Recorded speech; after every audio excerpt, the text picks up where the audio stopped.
a best of 13 2 versus 2 format between Grubby and Szalami and Crackedy and the Grand Mugul. This is going to be hype. Welcome to Brothers in Arms 2. They've done this before and I didn't even see it. $1,600 on the line, but you need to win 7 to grab the bag. Let's see who's going to be grabbing it as we get underway with just the first of what I can feel is going to be a long series. Welcome in, ladies and gentlemen. Looks like, ooh, look at this. Wait, what? What is this? Okay, this overlay is trippy.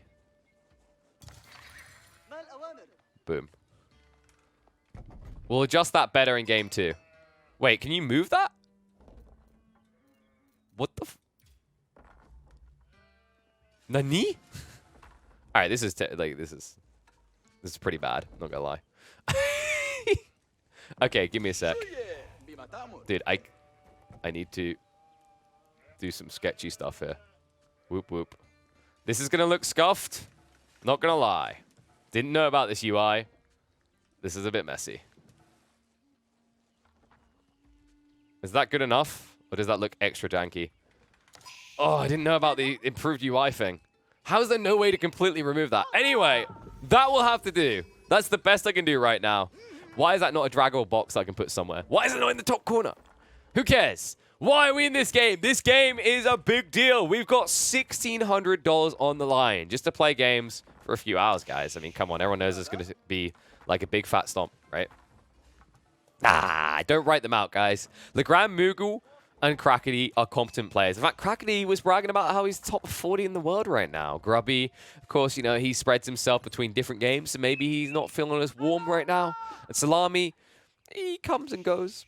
We know him too well for his wall lulls, but maybe he'll go a bridge too far. Maybe he'll be a little bit too greedy on a wall lull and he'll pay the ultimate price. But welcome, ladies and gentlemen, to this show match. I'm hyped. Brothers in Arms 2. $1,600 on the line. And this map we're opening on, Clearing. A custom map built that's designed to put you closer together. However, it doesn't quite work out that way when you put it into a 2v2 format. As you can see, the gap between these two teams is godly big. I'm still trying to figure out who thought that it was a good idea to make a 2v2 format. Best of 13. I'm just thinking because we recently had a show match between Core and Lash. And that was 1 versus 1, and I think that was a best of 7, if I recall correctly. That made sense. Like that's decent length. Those games are likely going to be over quicker than what we're going to see here, because these maps are big. Like, they are really big, actually. Is this on 2v2 size? Kind of tempted to say it's not. Good lordy. All right. Let's just focus on it. Anyway, so for those wondering about the unique kinks with this, you can see markets get hidden behind the wood lines in the corners, aren't easy to access. Seriously, this is not a 2v2. I'm just saying, this map is not a 2v2. You cannot convince me that is 2v2 distance. That's 3v3 distance, right? I feel like that is 3v3 distance.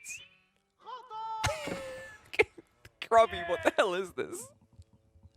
Grubby's too busy thinking back to the good old days. This is like old 2v2 map sizes.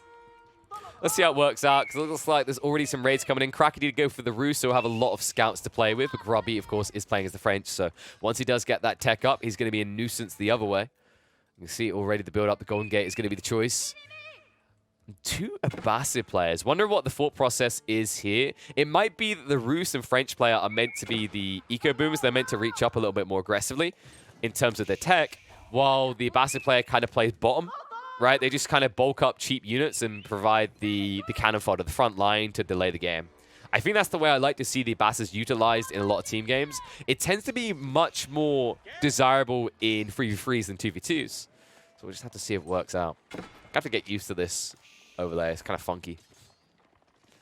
So for those wondering, this is Garrison Relics. I believe this is actually artillery.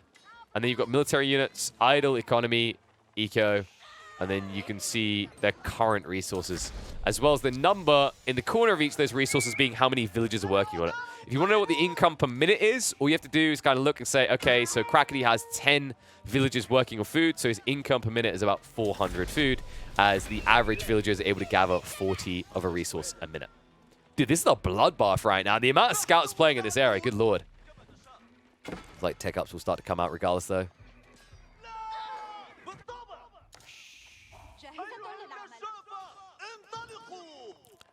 I'm wondering. I'm thinking win conditions, man. It's been a while since I've watched team games. So the Rus could be pretty potent if we get late enough this game. And I feel like they can somewhat match the French aggression. But the French should be stronger in the midfield with Castle here. I think where Crackedy can really take the edge is just going hard to horse archers. It's unlikely it's going to get answered. And also, because you're playing a wider map, like usually the logical choice that most players go for is to straight away play into cavalry units. And if they both choose to play into cavalry units, that's where you really get value out of horse archers. Where horse archers get countered is when the opponent goes for archers. But on bigger maps like this, it just doesn't feel feasible to do so. It's why I kind of like the Rus pick in conjunction with the Abbasid a little bit more than the French plus Abbasids. But it does mean that Grubby has an earlier peak timing where he can actually just dive into your ecos. And considering the way that a lot of Rus players play these team games, they're usually just booming up. So they don't tend to even defend themselves. Something that feels like a crime in this game. As Grubby has got the first of the Knights out. Second TC already now going up from Szalami, and he does extend out aggressively here. However, it is going to be fully scouted out. Grand Mugul, he did go hard onto that stone as well, looking to kind of mirror that type of move. We'll see if he goes for a similar placement. Instead, he plays tight and defensive. Understandable when you're playing up against the French. They're already going to have Knights patrolling that midfield. More Crackedy. Is he trying to get away with it? I don't think he's going to for free. That's a problem. The Knights are in. Just one of them could do so much damage here. Now the idle time that gets forced. Love the way that Grubby's already playing this. Like, Crackedy has to commit for the Wooden Fortress, but it's going to cost him another villager or two. Yeah, another one goes down. It might be two more. Looks like he's going to back away, though. Respects the incoming fire, but does get the damage done. You have to feel confident that overall. Like, Grubby is now up at 27 villages. He's ahead of everyone else in this game. And remember, that's just the power of the French. Like, everyone else kind of hemorrhaging a villager here or there, but on top of that, you being able to produce these villages a few seconds quicker really does add up. And if I'm not mistaken, is that... It is. It's a ball play. So Crackedy snuck out into the ball. A nice play. If he sets up a proxy racks, he could get hyper-aggressive here. I actually really like this idea from Crackedy. He's essentially creating a one-on-one, and then he's allowing these Abbasid players to just kind of park on the side. So we theory crafted this whole idea of like the Abbasid player maybe being the bottom, like taking the brunt of the assaults while the other tech's up. But it's actually played out the opposite way. Both the Rus and the French player are going to have to like engage a little bit more. And then the Abbasid player should reach up. That being said, Crackedy is probably getting tempted to the idea of Castle Age here. The problem with trying to just play outright aggression versus aggression up against the Rus-French here is that you are just at a disadvantage. You can build Knights, but they're not as good as the raw ones. So your best choice is actually to be greedy and castle up. And Szalami. Are we going to be a free TC boy? I feel like Szalami's doing a better job of exploiting the resource spread. And the reason he does this, and the reason Mugul doesn't, is that the French player. Grubby is the mid-map dictator right now. So he basically gets to give a free pass to Szalami to move out like this. And he also denies Mugul that same free pass. If it wasn't for the fact there's a French player in this game, we probably would have seen Mugul set his secondary TC up towards, say, the deer stacks over here. Kind of weird that... Oh. So you can go back. Neat. Do we prefer this new one, though? I feel like you guys prefer this new one, right? I do hate what I've had to do with the box in the corner, though. That's a war crime, what I've done there. To my poor little logo and everything. That looks terrible. Wait, Moog? We share? Okay, he wants the berries. For a moment, I thought he was building the mining camp. I was like, why are you griefing? So Crackedy should just be teching up in a second here. He was trying to get there on bounty alone. It just wasn't going to be good enough, though. And, oh, no. Knights are back in. One villager too many, but it looks like Grubby doesn't want it. Doesn't want to nibble. Instead, he just wants to keep them alive. The fact that they live is a bigger problem here. If they dive in and kill a villager but die, it's actually bad for Grubby because he won't be able to keep idling eco. But instead, he can just keep shutting down the economy every time he rides in. Much more valuable. Third TC is now going to be coming up for Szalami, so as expected, he's going to be going for that third one. No such move out of Mugul so far. Not expecting it too quickly here. I think he's going to try to protect his flanks first, because although we have God Vision and see a lack of troops, he doesn't know this. Yeah, he's gone for the Camel Archers, though. Nice choice here. Extra valuable when you're up against the French. Although I think this is going to go both ways. I think it's going to be worth getting a few Camel Archers if you are Szalami, as the Castle Age arrives soon for Crackedy. In fact, Crackedy, yeah, he's making his way up now. And it is going to be with the stables, so not even interested in going into the Horse Archers. Pretty peculiar here. Considering you're up against an Abbasid player, your thought process can't be, he'll build Camel Archers, it's bad. Like, there's no way in which Horse Archers are bad against Camel Archers. There's no way that they're worse than Knights in this situation. So I'm a little bit perplexed, a little bit puzzled by this. Let's see if it works out for him. Raiding on the backside, Grubby. It's going to be pushed away. But once again, just keeps them alive. Barely this time, but the whole goal is just to keep idling Eco and slowing Crackedy down. However, I gotta admit, I don't feel like he slowed him down enough. Oof. Camel Archer count also in favor of Mugul as he keeps the pressure on the Szalami. I think actually Mugul's goal here is to reach Castle quickly as well. But he's not realizing it. In fact, it feels like he missed a trick here. I'm wondering what slowed down his economy so much. Like, Szalami went for trip TC, and his income is so much better already. Like, he's already parked and positioned to go for a Castle Age timing. Grubby does need to play catch-up. I think Szalami can be that kind of wild card in the next minute or two. See, these Knights just still trying to be a pain in the ass, but, like, overall, I feel like the Abbasid isn't really performing here. It's just kind of on the side, right? Like, I'm thinking about how this is going to play out in Castle Age. You could build an static force and build Siege. I think that might be the play here, where Crackedy provides the dynamic force, and then you're going to see Mugul essentially build Siege. And on the other side, I feel like it's actually a different way around, where Szalami is going to be the backbone of the army, and we might just see Grubby fall back for a boom up. He's already gone for the secondary TC. We might see maybe a third one and then just try to rush towards Imperial so he can get the bulky late game Knights. I don't think he has an interest in a prolonged castle, which is weird to say of the French, but in this specific matchup with the way that all the other players are engaging, it actually makes a lot of sense to bypass it.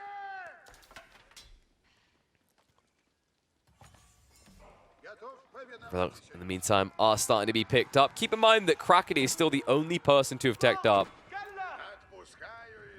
Not likely to change anytime soon. It looks like Szalami doubled down on the military force. Wait, no, it did bug out. Okay, so if you want to know if someone's teching up, you can see there's a slight hover gold effect here in the top. So Szalami is making his way up.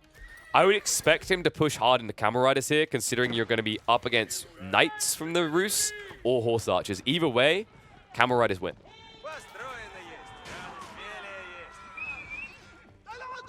See the clash in the meantime. Szalami being a little bit of a frustration here. The Royal Knights still actually fare quite well. Don't be deceived by the fact that they're Feudal Age Knights versus Castle Age. The thing about the French is if they get the charge off, they get bonus damage for 5 seconds afterwards. That difference in damage allows you to escalate closer to a Castle Age Knight's damage output. It makes you quite the lethal dose of pain, even when you're a whole age behind. However, they look like they're feeling the pain right now. So many injured Knights here. Meantime, relics continue to be gathered up. Only one player getting his hands on them. Crackedy, he's going to escalate his Knight count quite a lot at this rate. Quite like the play. Tech up is at least complete, so Szalami now able to get online. We'll have to see what he opts into here, though. Also, I don't know how this UI is an improved version of the alternative. Am I the only one that feels like the other UI is better? Well, hello?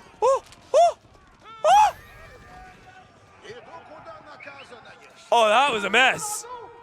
That was an absolute mess, Grubby. Woo! Those old man limbs are setting in right there. Conversion. Beautiful there at Crackedy, getting his hands on 3 of the Royal Knights. Good lordy, lordy. And now he's going to look to punish him because Grubby, you have to think about what this is. It isn't just 3 extra Knights for one person. It's 3 less Knights for the other one. And Grubby needs some assistance defending right now. But Szalami's like, bro, this is your problem. You lost the Knights. You replace them. As Crackedy starts to march in, looking to punish and pummel Grubby in for this mistake. A little bit too greedy on his expectations, his belief he could take down the warrior monks that have more health than your normie monks. As he learned the hard way. Just that small difference, all the difference it makes. Because Grubby, remember, he went greedy. He has only 2 military units right now. Szalami needs to react and defend him fast. Raid in on multiple fronts here. A lot of villagers going to be sniped down. No textiles because you're the French. Why would you ever need it? Oh, right. I forgot. The Rus player became the French when he converted Unites. And this is quickly becoming disastrous for Grubby. Eco being hemorrhaged. Camel Archer's finally responding, but this split up of troops is maximizing the damage output and the idle time right now. Half of Grubby's effective economy is sitting on its hands doing nothing. My, oh my. And behind all this, Crackedy continues to hoard as many relics as possible. In fact, he's still the only one to be doing it. Nobody else in the game has gone for them whatsoever. This is going to get scary, folks, because the amount of relics that he's gathering up, if you allow this to escalate into Imperial Age, Crackedy has a decisive lead over Grubby and Szalami. And caught with his hand in the cookie jar, just going up for another TC like this. Now, this is where Crackedy should look to insulate himself, and yeah, there we go, into the TC himself. Once he sees what his opponent's done, he can now knee-jerk react. The beautiful thing is alongside this, he's picking up so many relics that he's actually kind of making up the difference here. Notice Grubby only has about a 12 villager lead, but you already have 6 relics, which is effectively 15 villagers. Wait, where did the clock go? The clock was here. Is this just bugged? What the hell? All right. I'm going to apologize in advance. We are not using this overlay again. Next game, we're using the proper overlay. That's a mess. I'm going to be honest. I don't think this is personally that much better than the regular, right? Like, the main thing is you can just see the relics banked. I don't actually feel like this UI is that much better.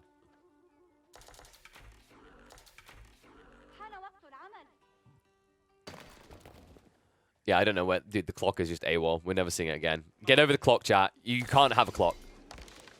Everyone knows that watches are very expensive, and you know that's it. We're just too poor. We can't afford a clock. I am small, like 70 sub guy. I can't afford a clock. Stop mocking me. Szalami. I wonder what he's going to make happen next at this rate. Like, his eco is bolstering pretty hard. He's playing towards sacred sites now. Problem is that Grubby can't do anything about the southeastern one. That's kind of blocked out.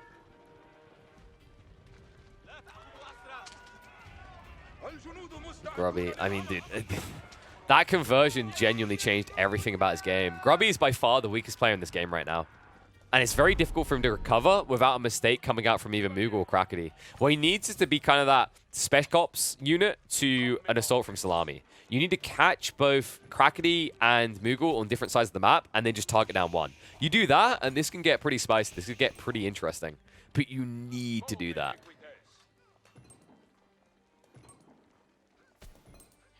Wait, is my... the sub come up? I don't know. Woohoo, I'm getting paid. I'm wondering... Camels... Lances... So recovery point for Grubby might be to just try to boom twice. Because remember, he's still feudal.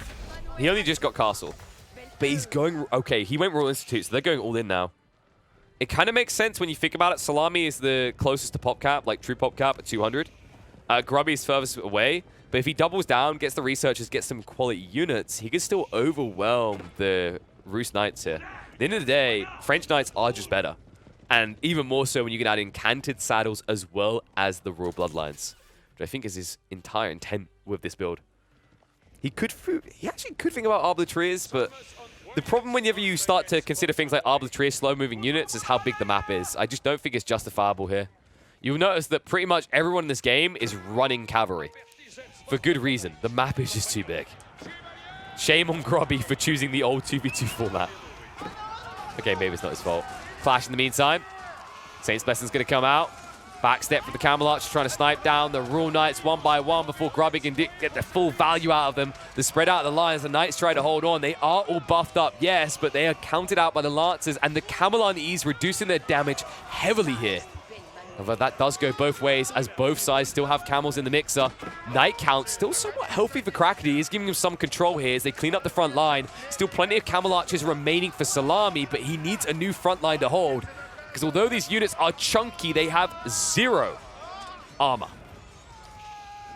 And the villagers, I don't know what they're doing out here. Szalami's living in dreamland. He's about to go to his nightmare here.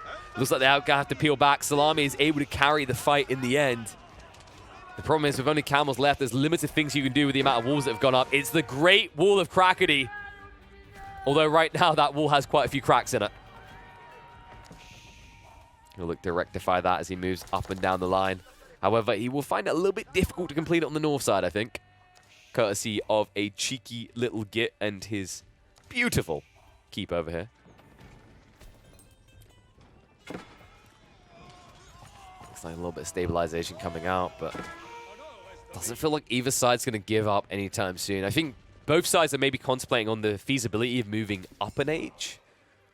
I think the main one that would benefit the most from moving up an age at this stage could be Crackedy. Getting into the Elite Royal Knights, having not just Boys Fortitudes, but the Knight Sabers as well, will allow you to combat against the French. Grubby doesn't necessarily need to rush into Imperial, simply because he went Royal Institute, so he's getting a lot of the value that he would otherwise get anyway.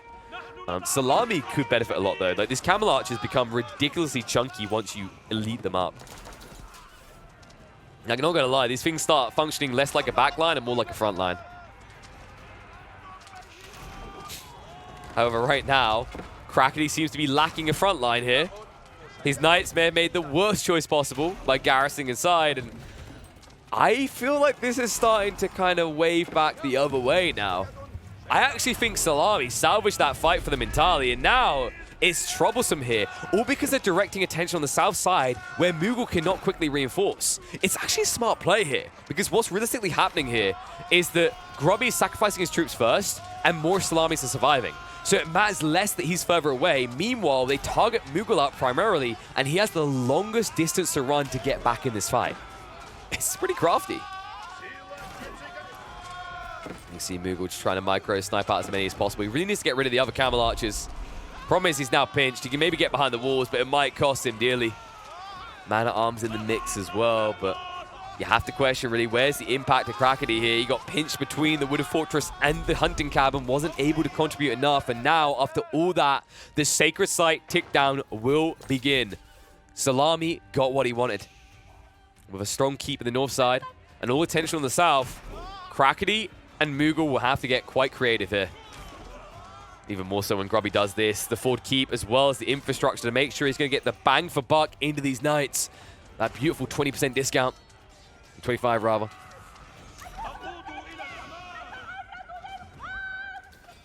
What's the move now? Crackedy moving to the west side. He's just trying to keep the food alive. Doesn't want to have to switch into even more farms. It's already straining him enough. He also wants to spread out his economy a little bit, because if this wall breaks at all, the flood through comes in. You don't want to have all your food in one location. That's a quick way to lose the game.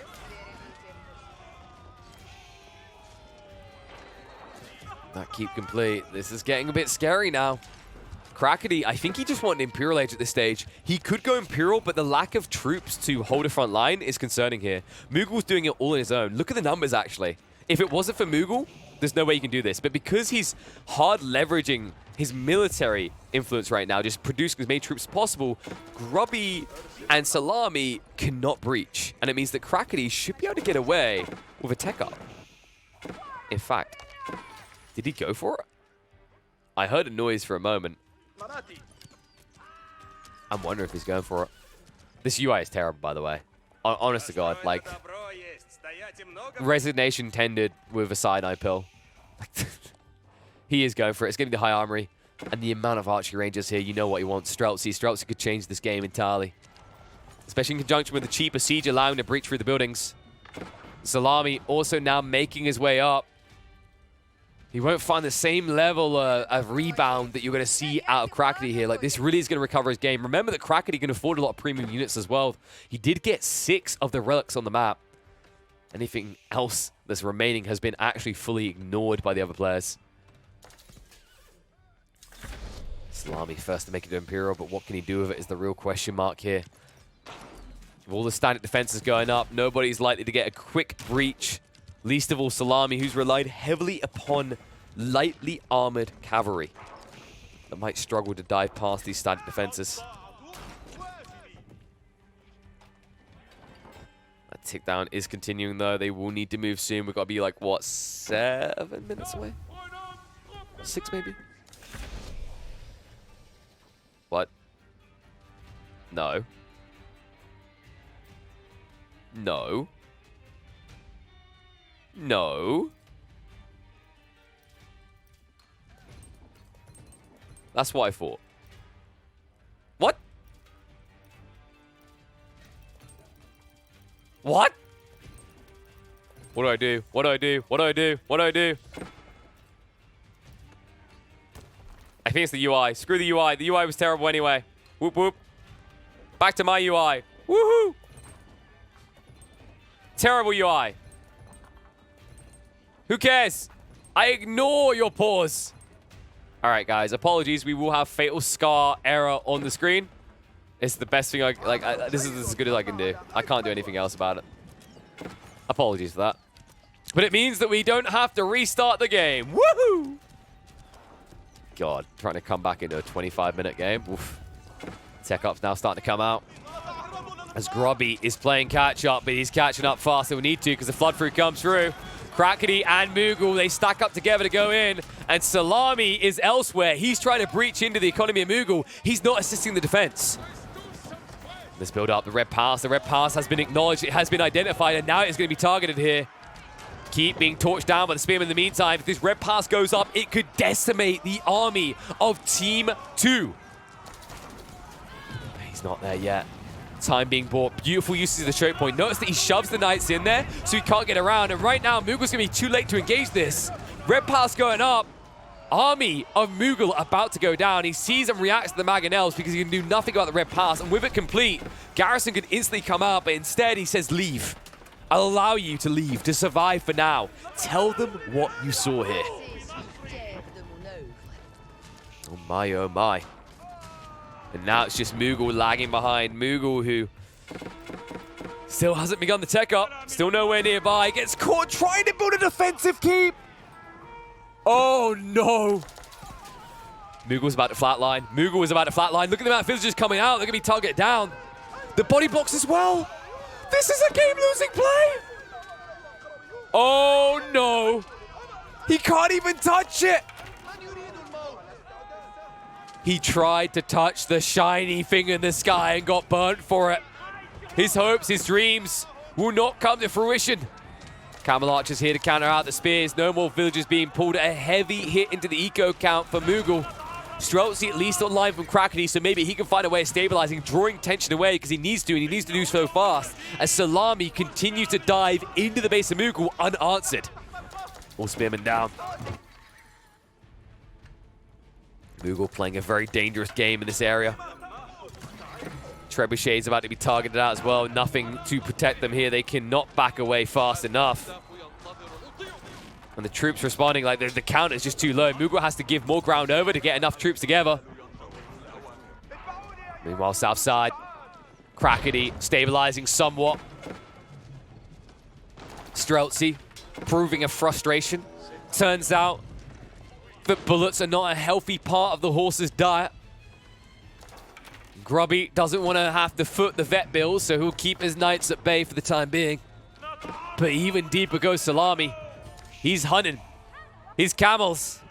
They're vampire camels. They want blood. And they're going to find it. So many villagers here. Lancers wrap around as well. Focuses entirely on economy. Does not care about military whatsoever. The pullback of villagers. Everyone trying to garrison inside. It's an absolute clusternuck in the base of Mugul. He has nowhere to run, nowhere to hide. So much idle economy. And so little gathering. It feels like Mugul is all out of this game.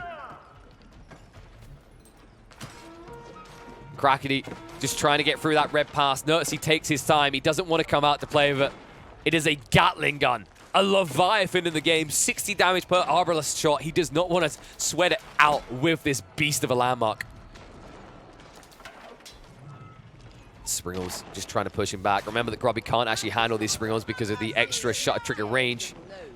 Get shutter triggers plus the banded arms. It means you outrange Springles with Grubby. Grubby even trying to mate his Springles to create more. Isn't going to work that way, though. Bombard's moving for the jugular.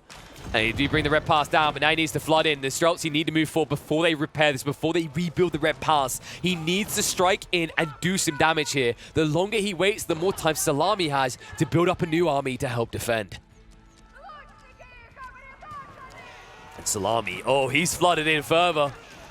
Moves in with a few lances onto the Streltsy, wraps around with the camel archers into the wood lines on the backside. And Crackedy, he doesn't have troops here to defend. A lot of villages that can be burnt down fast here. These camel archers, they do a ridiculous 22 damage per shot. And without textiles, Crackedy may have made a mistake here. Luckily for him, Szalami did not notice because Szalami, unluckily for Crackedy, is coming in again from the front this time. Szalami doing it all.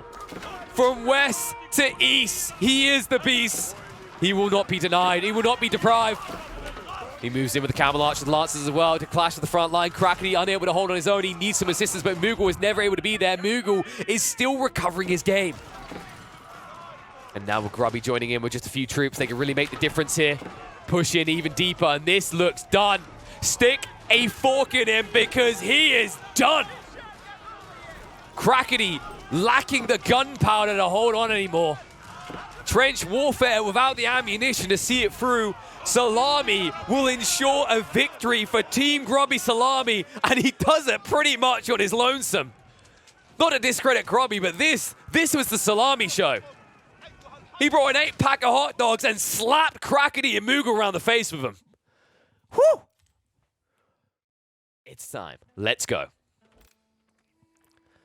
Here we go. We're going to be hopping in, and I believe this is meant to be Dry Arabia, right? Yes, we are playing on Dry Arabia here in Game 2. Grubby and Szalami getting that first game after Szalami came in incredibly clutch to put them ahead. But I think this map was the choice of Mugul and Crackedy. Intrigued to see what they're going to do here, especially considering that we are talking about Chinese picked on Dry Arabia. Especially when consider we're talking about one side being English and Delhi on Dry Arabia versus the Chinese and French. That's an interesting composition, especially coming out of Grubby and Szalami, because it actually gives them a lot of tempo aggression. The English can play some prolonged aggression in feudal. The Delhi love to play into that feudal natural transition to castle off of the power of the sacred site. So I wouldn't be surprised if both of them station and posture in the mid-map quickly. It won't be done for free, though, because they are up against the French. Let's see how this one works out, though. Dude, I'm telling you that they're not... So, judging by the resource generation, this is indeed meant to be 2v2s. These 2v2s feel so large. Genuinely, these 2v2s feel like 3v3s.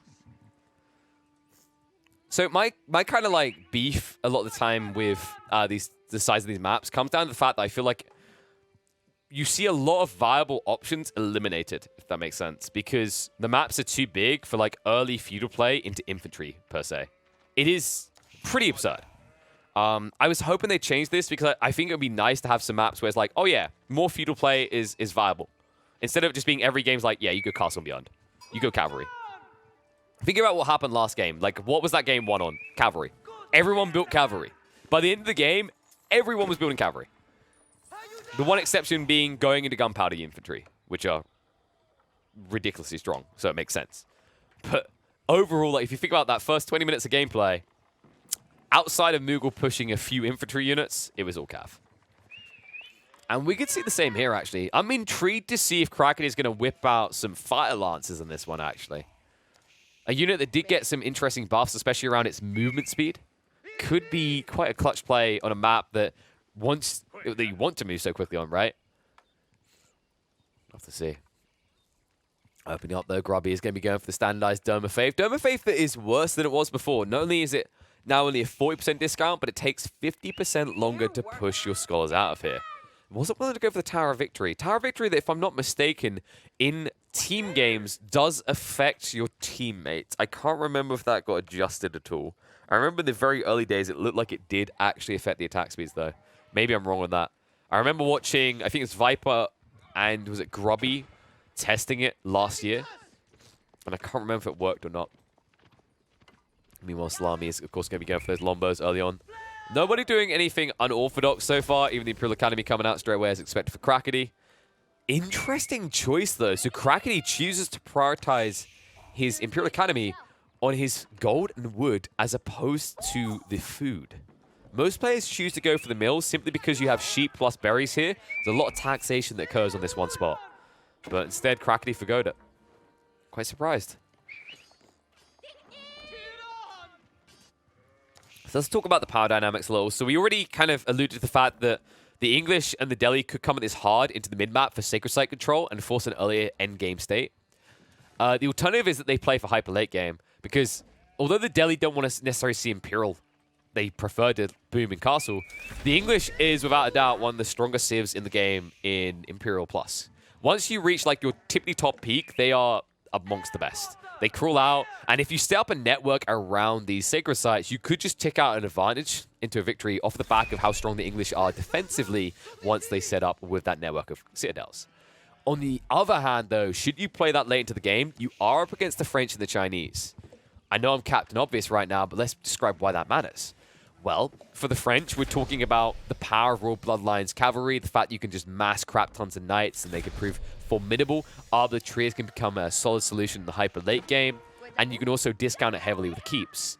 Your ally benefits a lot as well. Remember the Pyrotechnics got changed, so your hand cannoneers can be quite the premium unit, be it an extra 1.5 range now, making them close to that, the Lombos. On top of that, we're talking about a Civ that has access to Fire Lancers, which we haven't really seen so far. But I think in a team game format, it could be incredibly potent, especially if you're up against English and they do start pushing slow moving units. A little bit of clash here for Vision. So it looks like Grubby and Szalami are playing quite blind Age of Empires, but they will scout this out. Barbican being built up on the Sacred Site. Love this move from Crackedy. He wants to deny the possibility of the end game too quickly. That being around the Sacred Sites. We already highlighted this is a viable play when you've got Delhi English on the team. Now, because this Barbican will be going up successfully, it kicks the timer back. This will be frustrating for Grubby. Although there is a world in which they optimize around English Imperial and Delhi later on in the game, they don't want to be forced to make that choice. They want to be able to engage with the first 10 minutes, get a feel for it, and see which option makes more sense. But instead, this move by Crackedy forces their hand. It will be a lot more expensive now to go for that Sacred Site victory win condition than to go for a late game. You can see now, Mugul even looking to arrive with knights to make sure this goes up successfully. One villager maybe dies, but that's all they're going to actually be able to claim here. As the Barbican does go up, they will be pushed back. Push back. Let's see what the choice is going to be from Szalami. Szalami is building some Lombos, surprisingly enough here. So he does want to get hyper-aggressive. Problem is, it doesn't serve the purpose the way that this is spawned. Like, I think if you're going to get aggressive with one Civ on the other side, it would be the Chinese. But you haven't mirrored this correctly. You're actually up against the French player. And diving the French player, like coming directly for their base, is very dangerous when you consider you're up against French Knights. French Knights, though, already proving a thorn in the side of Grubby. Grubby, who's unlikely to get any Sacred Site caps anytime soon, so won't be able to get the gold trickle. I think he still wants to play towards Compounder Defender and just look to boost up with multi-TCs in the form of keeps by going Village Fortresses. This is something that I'd expect Szalami to be communicating, because Szalami actually knows this build very well. I remember him doing it regularly in 2v2s to recover games or come close to recovering games off the back of it alone. It's a very powerful play. Especially when there's so much stone on the map, and there is. Just look how many stone veins you can see on that mini-map. It's ridiculous.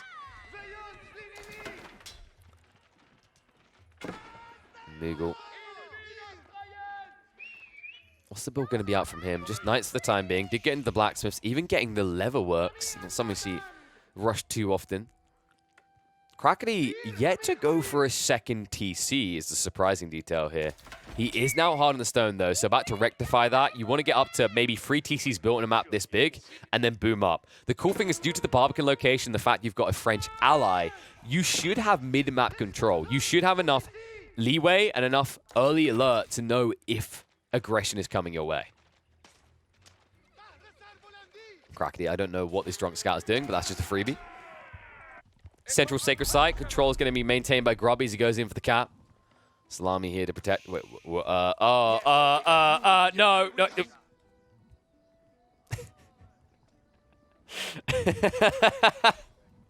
Dude, reasons to toggle off auto heal right there. He'll stick him in the right spot now, though. Could you imagine if he just didn't notice that for like 2 minutes? I'm sure some of us have been there.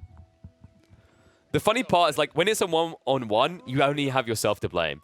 When it's like a team game, you can blame one of your teammates and be like, stupid idiot, why did you bring your injured troops near my monk? He's doing it again, but at least this time he's doing it on top of the site, so that's fine. So Central Sacred Site taken. Should be able to get the Western one for free as well. Unlikely that Mugul or Crackedy want to try and contest this. Remember that Crackedy is fully enveloped in his world of TC building. As you can see, the second one going up. Wouldn't be surprised if he goes back for a third. Might feel it's a bit too greedy here, though. The issue with going free TC in this format is all of the food is ahead of your base. If you look, you can see on the minimap, all the deer stacks, all the berries, like everything is directly forward of where you start. So playing free TCs on the back line is incredibly dangerous because you will lack the resources to sustain it long term. That's the thing that I think really gets kind of overglazed with the Chinese. Like, yes, you are building villages so much quicker, every 13 seconds. But that means your required amount of food to sustain your villager production is a lot higher than other civs at this stage. You know, like right now, Mugul's going for a second TC.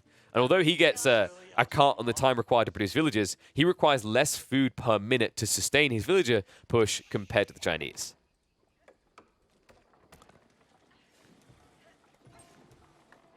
Szalami keeping a condensed base right now. Doesn't want to actively engage with Mugul's knights. It's just not a beneficial situation for him. You can see Mugul every once in a while. It's just a shark circling. He's like, can I go now? Is this the moment? It's actually more like a jackal or some sort of hyena. It's like, oh, that's a very big, scary elephant. Ah, it's not looking. Maybe we can munch it now? Oh, no, it's looking again.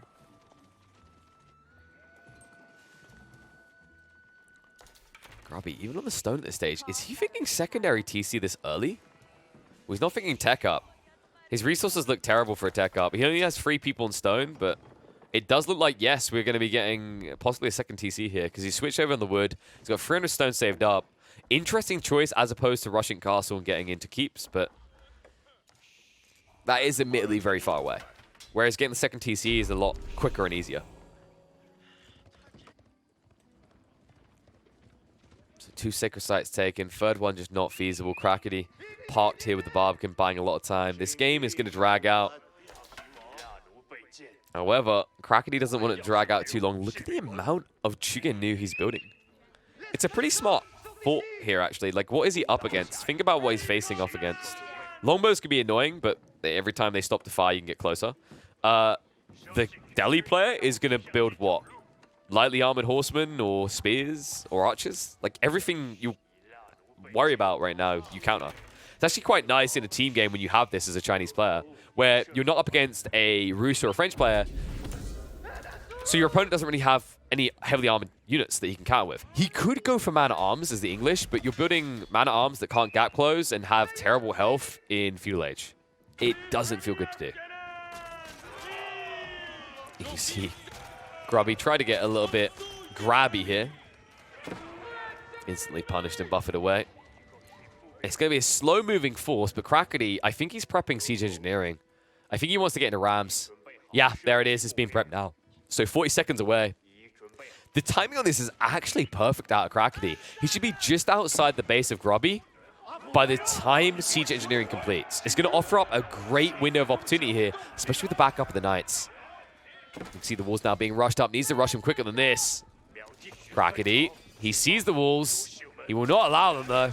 He still has a gap to go through, and he'll make sure that gap remains open rather by deleting one of the walls.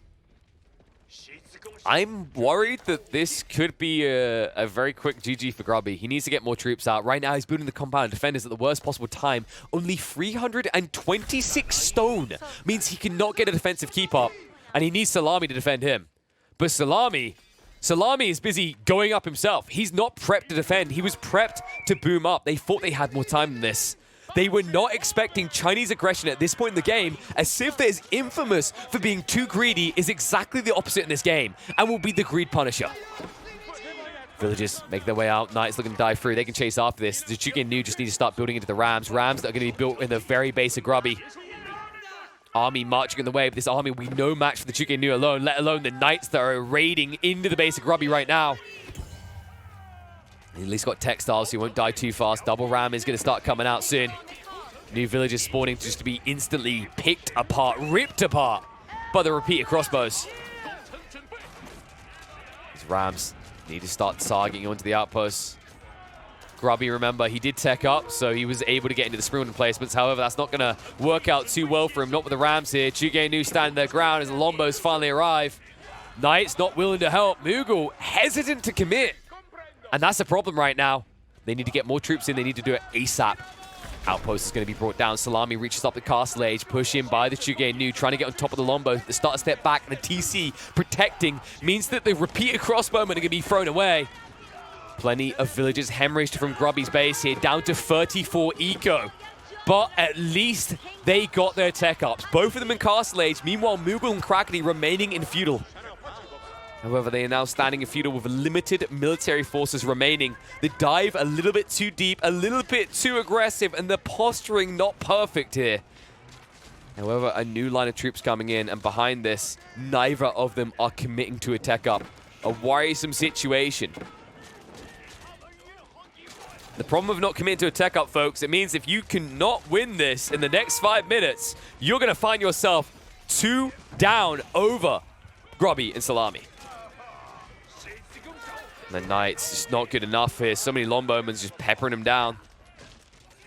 Grubby standing his ground with a single Lancer hit. Chuge Nu reaching in again. Lombo start stepping back. Wraparound force coming in. Mugul just trying to engage. They are all in at this stage. They need to find value out of this. And they need to cut down this Lombo count before the upgrades come out. The wall lol is going to be there from Grubby. It's a defensive one. It's definitely not Szalami playing the deli with one like that. No, if Szalami was playing the deli, he would have walked that right into the middle of the crossbowman and somehow found a way. Instead, the Chuge Nu being cut down. Lombos holding firm, holding strong. Knights not able to dive in, being picked one by one. This is looking pretty done.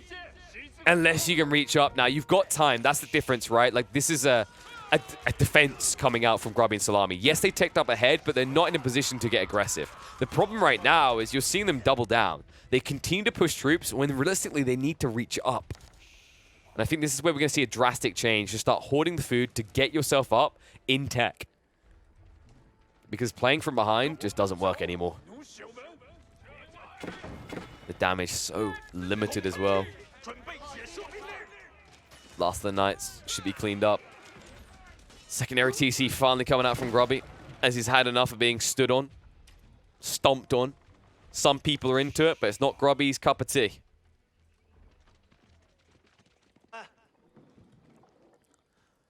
Crackedy did at least set up the farmlands, so he will be able to catch up very quick here. Mugul should be similar. You notice he did play out onto the aggressive location with the deer.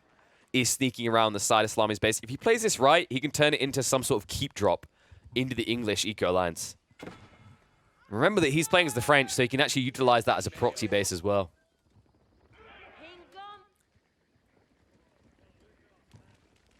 Crackedy should make his way up with the Clock Tower. Clock Tower's pretty damn effective here, getting the Nesta Bees up against the Lombos, can completely shut Szalami out. I'm expecting Szalami to switch up, and yeah, there it is. Straight into the Knights, no hesitation. You can't prolong longbow engagements. When you reveal your hand for this long, you know what's coming next. It'll be Mangonels or Nesta Bees. Either way, you'll be dead.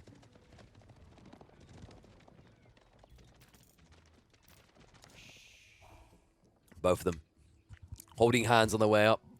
If I'm not mistaken, that's exactly what I'd like to see in this situation. A Raw Institute coming out. Mugul says, I'm not aiming for this game to drag too much later. You are the English. Don't want to risk it. It's been the English. Looks like they found the French peasants. A lot of villagers out in no man's land. Papa wasn't home to defend. And the bear found a way to unlock the door. Nice little switch over on the charge. More damage being done. A lot of idle EQ for Mugul. And Mugul, in a situation where he hasn't set up the farms yet, it is problematic. It's going to slow him down off this tech up. It's going to give an opportunity. Szalami likely to reach up into Imperial next. No reason to not go for it at this stage. Just makes so much sense here. You've got mid-map control. You've just idled a lot of French eco. And Imperial is your true home. It's where you want to be. Let Grubby maintain midfield aggression at this stage. You can see he's rebooming on the TCs, as is required after the pressure he had on him. But he's still the Delhi, and it's still Castle Age. This is their time to shine. You're the Englishman. You need to reach Imperial. And I think Grubby's kind of accepting that state of existence as the tank, right? As the butt. Just so that Szalami can have whatever game he wants. As right now, like, judging by the way they played game 1, I mean, he was MVP, without a doubt. And here in game 2, once again, Grubby was willing to tank the fire so that Szalami could come in clutch. And now Szalami is looking like the strongest person in the game. Ignore the numbers on Crackedy. Like, I don't believe for a second China is better off right now. Like, yeah, your eco is double his size, but you cannot underrate the power of the English when they get like this with what's coming next, which is going to be that Imperial Age. Nice block on the relics. Crackedy, definitely a player that likes to play towards relics regularly. Say that 10 times. Wait, did he actually go for it? I can't see the monastery anywhere. He was trying to block them out from the other side, because of course Grubby can go for them for free, remember? You've already got your scholars, you already got your mosques. Nesta B's fire coming out. We talked about this, the Lombo's going to be counted out. He needs to get on top of it right now, but nice pinch, nice block there. Keeps it alive. Second Nesta B's coming in, and Szalami makes a mistake. 2 versus 1, and he throws away the army in the fight. He has the resources for Imperial, but going for it might cost him the game. You need to be very careful about what you do next to your Szalami. If you choose to go up, you could very quickly go down. Scholar going to be targeted out. Army is going to be wiped and routed here, and they will definitely propel forward off the back of this. Szalami hesitant about the idea, teching up still. Hasn't even thought about it. He's so busy trying to micro the troops back as best he can. The last of the Lombos, we had to clean up a few knights on the exit. Szalami punished for being a bit too gluttonous here, a little bit too fast to pull the trigger. Instead, the gun just blows up in his face. He needs more troops. Grubby still needs time. You can see if you look at the count, you know, they're both suffering to actually catch up. Something you have to keep in mind with Szalami. He did go for the White Tower.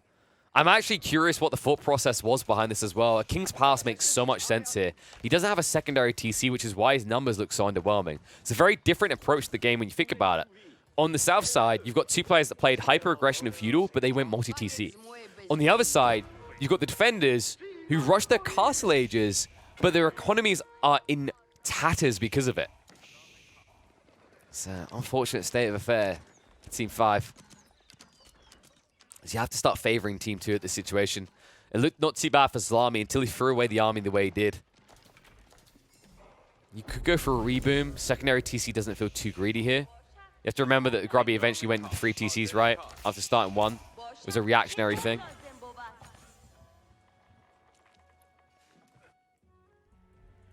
And we are getting at the Imperial Pass. I love this play out of Crackedy. So this is going to unlock the Yuan Dynasty. The movement speed is going to be phenomenal. On top of that, keep in mind the Imperial Palace has phenomenal line of sight. You'll be able to see everything happening around you. The cool thing alongside this is unlocking the potential for Fire Lancers. We might actually see them. In a team game, it can make a lot of sense.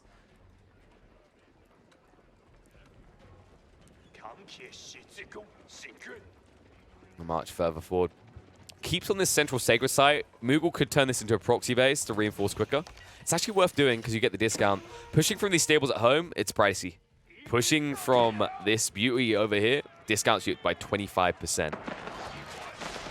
Nesta B's looking to breach in. Grubby with the reactionary keep going up, but that's going to be a very slow keep. In fact, the Nesta B's, if they move in range, you're just dead. March in. Knights going in for the pinch. Mistakes made. Grubby cannot get this up. That's going to be a massacre. And watch what happens to these elephants. These Tower War elephants can easily be targeted down by this many crossbows and Jugin Nu. In fact, you see that mix-up is confusing Szalami. He's mixed up on what he can and cannot do. Nesta B's not able to stay in range. The Lombos start a step back. Beautifully done. The Knights need to peel off to engage with that. He needs to deal with the static troops coming closer. Wrap in from Szalami1's backline of Knights, but they are not faring well against this. The main clump of troops from Crackedy is doing a hell of a lot of damage. Needs to target down on these elephants next. Nest of Bees chasing back the Lombos. They get chased upon by the elephants. Elephants with limited damage output here. The Nest of Bees still getting decent bang for buck. You can see elephants starting to fall as they're becoming a little bit too fixated on the Nest of Bees. In fact, everyone's mistake here is going for the Nest of Bees. Finally, we'll be able to clean them up, but damage done. A setback once again for Team 5. Looks like they will at least be able to clean up.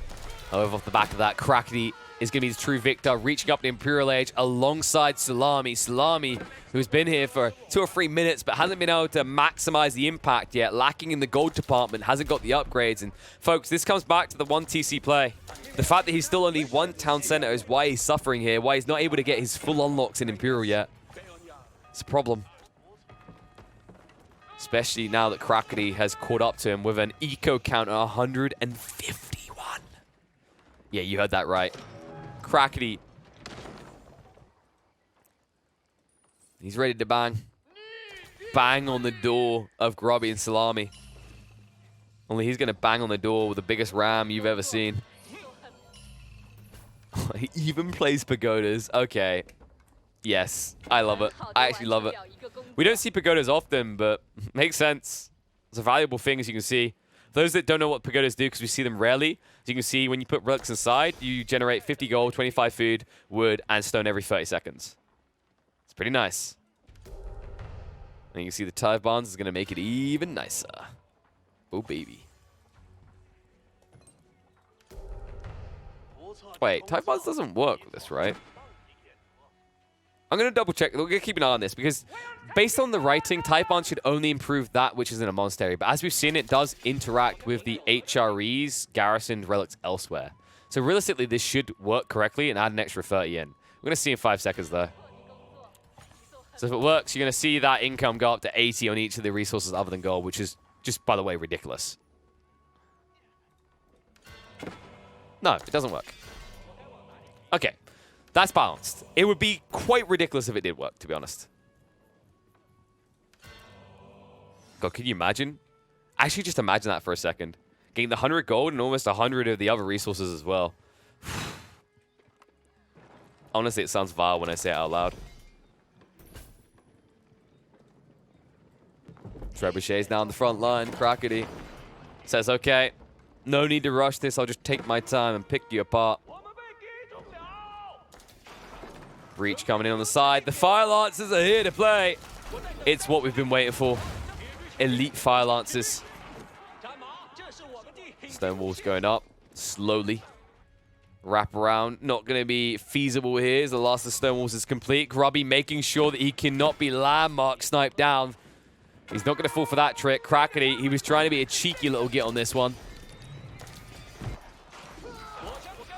Fire Lancers are going to start engaging. Splash damage coming out. Notable, even against the Spearmen, as you're seeing them suffer somewhat. Interesting engagement for the crossbows. Not necessarily optimal here. And I think he has got, yeah, the central base. It's the stables. And keep in mind why he's doing this as well, that the benefit. He went for the Spirit Way, so every time one of these Fire Lancers dies, it's going to juice up the rest with a 20% attack speed buff, as well as healing them by 20.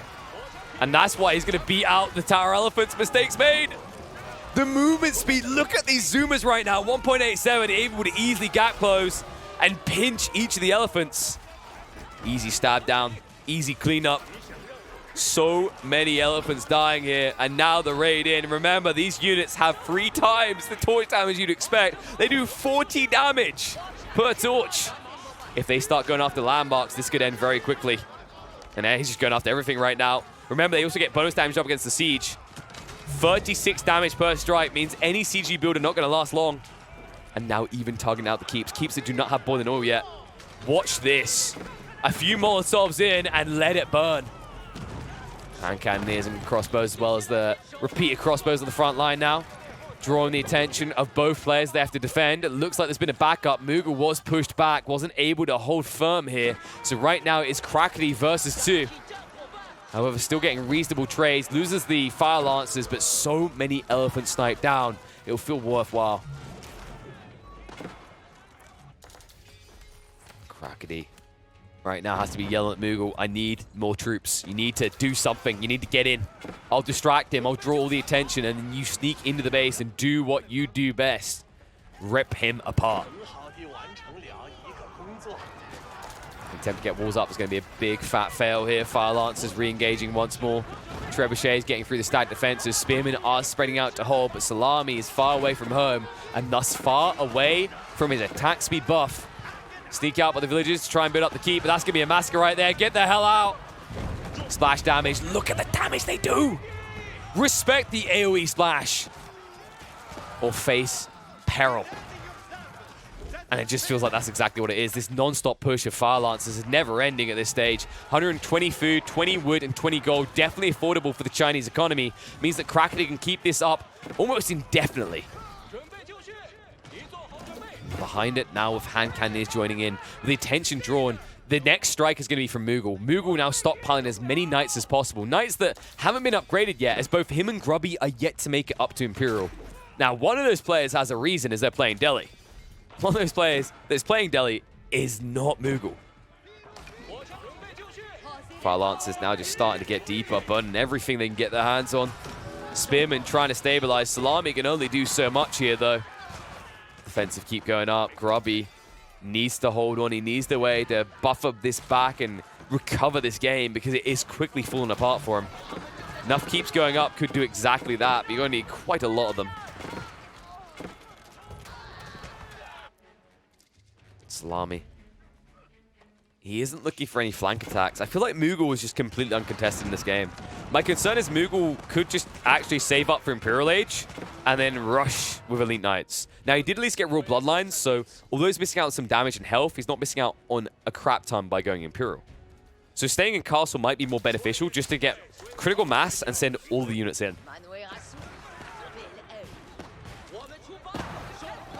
And Crackedy has designed his strategy around buying that time, by the way. He's drawing the attention of both players. This is buying the time required for Mugul to stockpile enough troops for a flood through. A flood through that could maybe not end the game through landmark sniping, but could end the game through critical hits to the economy. Just needs to respect the Spearman, though. You can see Szalami is identified. Everything he's up against right now. Spears, deal with it all. Treb's now trying to obliterate the Imperial Pass. That vision gain is not going to be there for long at this rate. And look at the vision gain it gives. It sees so deep into the base. Knights now in position. I think they're going to target down Grubby. They sense weakness, and they want to pounce upon it.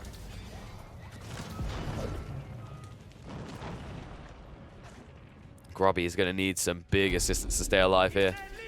Remember that he actually consolidated his landmarks on one screen. Try not to make too big of a deep breath squealing noise.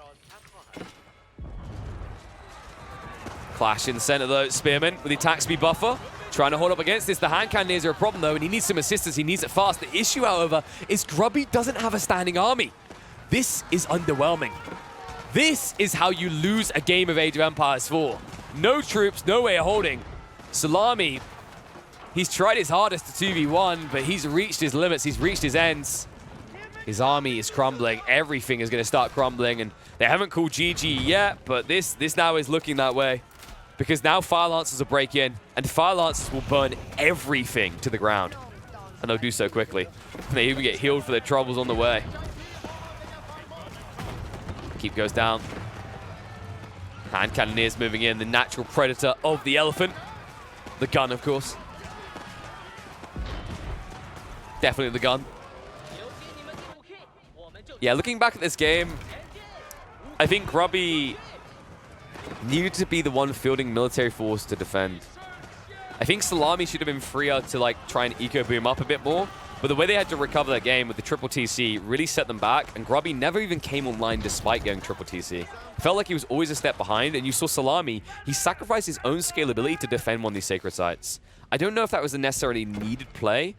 I'm not sure if that's the reason why it drove them away. I think they were always going to go after Grubby in this matchup.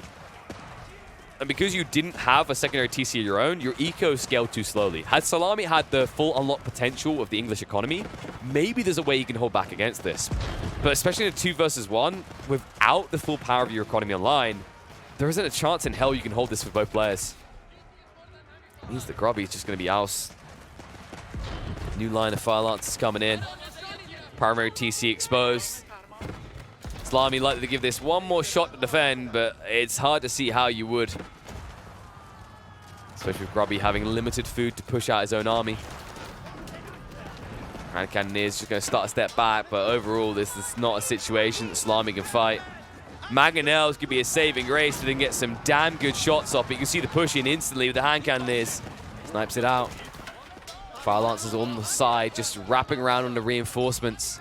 Yet to give up, yet to surrender over. Realistically, if they can get a few Mangonels out, they could actually clutch up and keep this alive. Keep in mind that right now, Crackedy is overcalibrated the range. He doesn't actually have anything that can kill buildings. In fact, those Mangonels might just kill him. They're wheeling in now. This might be the clutch recovery point for Mangonels. Grubby's got a dream, and he's looking to be someone's nightmare.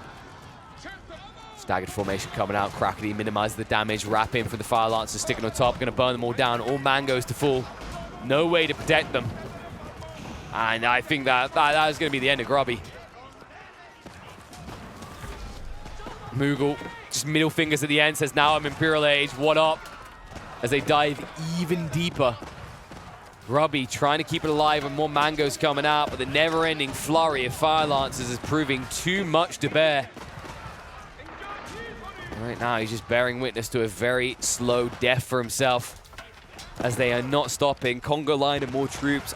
I am a little bit surprised that they aren't calling it. I'm wondering what the thought process is, what they think they can actually recover in this game. Because they're not going for any sort of eco-snipe into their opponent's base. They're merely reacting. And the issue that Grubby has is that while his eco is still functional, he's still gathering quite a lot of food, he's not building an army. He's at 20 millicap. His keeps are falling, and every single keep going down, it feels like another 5 to 10% win probability for Team 2. And yeah, there it is. Szalami, he says, I don't know what we're doing here anymore. He surrenders over. Grubby, what are we doing here anymore, buddy? This is over. And as reluctant as you might be to wave that white flag, I'm afraid you have no choice in this one. It's been over for 4 or 5 minutes at least. Brilliant play out of Crackedy and Mugul. Loved the early aggression, which set Grubby miles back. Forced his hand to go into being the greedy, eco-booming Civ when he should be the aggressive Civ. And as a result, completely skewed the plan for an English-Delhi alliance, where the English player had to make up for the shortcomings of the Delhi in the mid-game, where the Delhi should be the ones dictating the pace. Because of that detail, they take decisive control of this game. And they will manage to even it up now, 1-1 apiece between the two players. I can't help but feel like Grubby has gone for another toilet break before actually saying GG and moving on to the next game.